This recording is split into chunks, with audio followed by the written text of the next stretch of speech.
Thanks for joining us today for 10 minutes of amazing history. It is April 14th, 70 CE, and one of the bloodiest and most significant sieges in ancient history is about to begin. 4 Roman legions, led by the general and later emperor Titus, have descended upon the city of Jerusalem, the center of what was an increasingly successful Jewish revolt in the Judaea province. By the end of the siege 5 months later, hundreds of thousands had perished. Jerusalem, including the famous Second Temple, was all but razed, and history was changed forever. Almost 140 years prior to these events, Rome had conquered Jerusalem, installed a client king, but largely allowed people to freely practice religion. However, over the years, religious conflict had significantly increased, particularly in regards to Gentiles attempting to profane synagogues. When Jewish leadership complained to Roman authorities, they were ignored. That conflict, combined with anger over taxation, resulted in protests and attacks on Roman citizens in Jerusalem in 66 CE. In response, the Roman governor, Gessius Florus, killed and arrested notable Jews and stole money from the Second Temple. These actions sparked off a larger armed revolt, which was successful in driving out the Roman garrison, as well as Rome's client king, Herod Agrippa II. Rome's response was swift. In the same year, Rome's 12th Legion, based nearby in Syria, marched to quell their rebellion. However, their commander, Cestius Gallus, underestimated the strength of the revolt. After some initial limited success, the Romans were ambushed as they moved through the pass of Bethoron by a rebel force led by Simon Bar Giora, and were utterly defeated in its narrow confines. This victory not only earned the rebels a large amount of military equipment, but also significantly spurred their recruitment efforts and caused other towns to join them. This rebellion was now a full-blown war. Celebrating their victory, the Jews formed a government, expanded their influence further into the Judaea province, and even minted their own coins. The Roman Emperor Nero could not stand for this, and ordered 4 legions to deal with this Jewish revolt. The Roman army, originally led by Titus's father Vespasian, arrived in Galilee in April in 69 CE. Vespasian was a veteran soldier and commander, with honors earned in Rome's conquest of Britain, and managed to pacify all of Judea but Jerusalem within 4 months, forcing the rebels back to their city stronghold.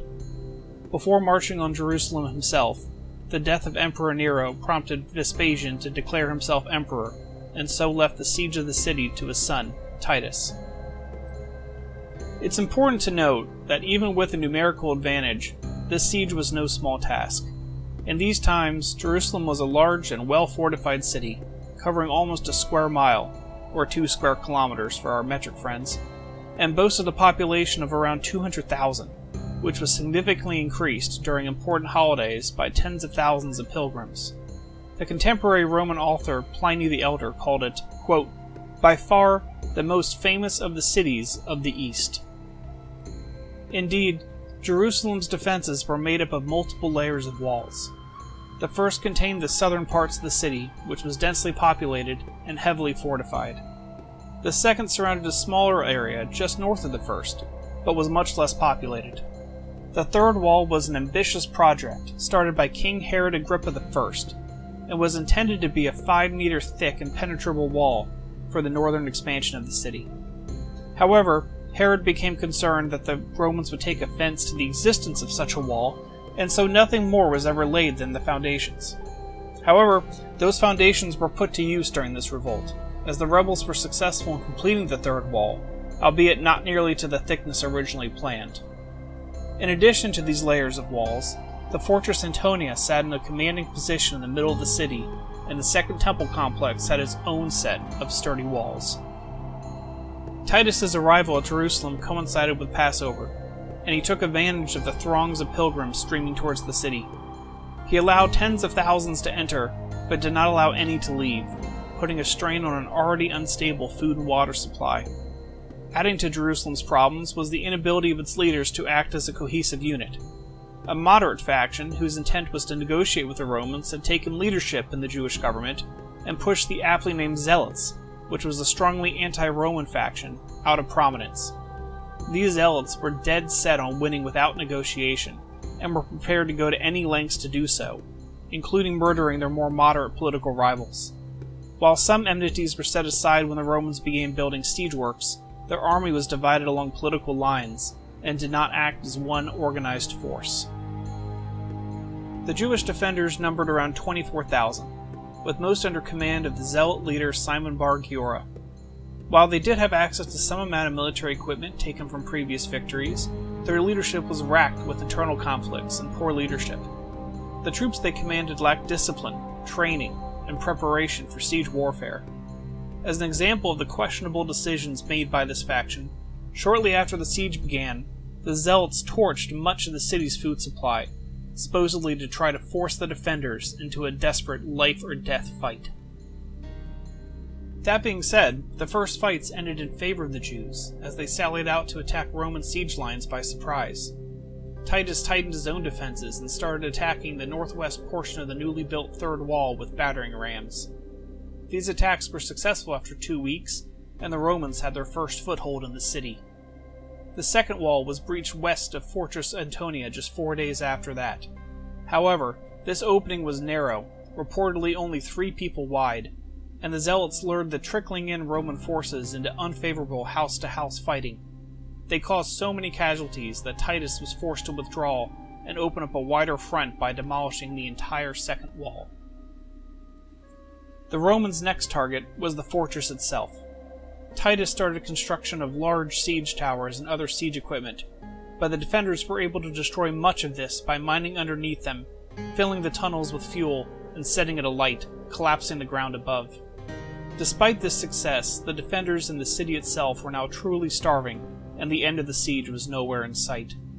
Josephus, a Jew who previously had been a commander of rebel forces in Galilee and was now in the Roman camp, wrote, quote, "Pitiful was the fare and lamentable the spectacle, the stronger taking more than their share, the weak whimpering. Wives would snatch the food from their husbands, children from fathers, and most pitiable of all, mothers from the very mouths of their infants." End quote. Deserters reported piles of unburied corpses in the streets, and the attempted consumption of leather as a food source. The fact that the defense of the city continued on at all in these conditions is truly remarkable. Titus's second attempt at the fortress was significantly aided by the tunnels the defenders themselves dug. One such tunnel had collapsed and caused a weakness in the fortress's walls. For 2 days the Romans attempted to take advantage of this opening, but made no headway until on the second night a small Roman force undertook a commando raid, surprising and killing the reportedly sleeping rebel sentries, and allowed the Romans access into the fortress proper. The fortress fell shortly thereafter. Titus was now faced with a final set of walls at the second temple itself, which stood strong even after 6 days of battering. Unfortunately for the defenders, fires from nearby fighting spread to the temple complex. It's unknown if this was intentional or not.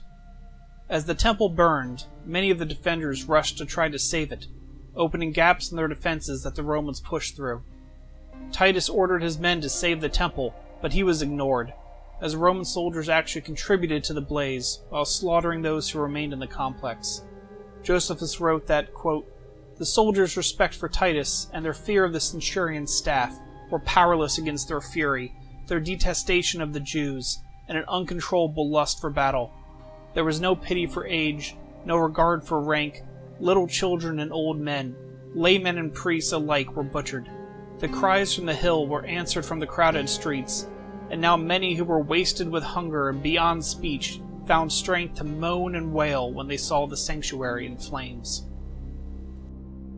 With the loss of the temple, organized Jewish resistance began to truly crumble.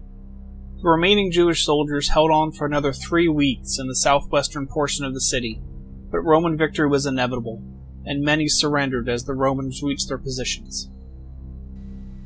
While sporadic resistance continued elsewhere for several years, Roman power in the area was largely uncontested, externally or internally, until the 7th century. As for Jerusalem, the Romans burned and looted the city. Anyone who was armed was put to death, and all remaining people were made prisoners. It's estimated the Romans took 97,000 slaves from the city. The cost in human life of this siege was staggering. Josephus estimated 1.1 million people died. However, the actual number is likely closer to a still incredible 600,000. Titus celebrated his victory by making ritual sacrifice in the temple, which included a pig, a most insulting and blasphemous act. Simon Bar-Giora was taken prisoner and paraded through the streets of Rome in chains before being executed by being thrown off the famous Tarpeian Rock.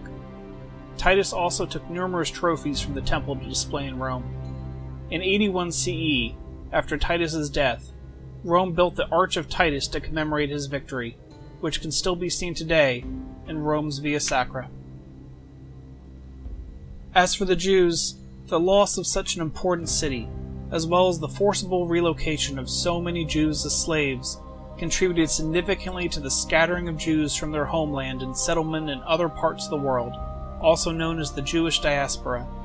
The Western Wall, which is believed to be the only remaining trace of the Second Temple, is now a place of prayer and pilgrimage. The Jewish people still remember and mourn the loss of the Second Temple during the fast of Tisha B'Av. This video only highlighted some of the most pivotal events and people from this important part of history. If you'd like to share any more information or discuss this event, I encourage you to leave a comment below or join our Discord. If you enjoyed this video and would like to see more content, please consider liking the video and subscribing to the channel, or supporting me on the Patreon link below. Thanks again for taking the time to explore this amazing moment in history.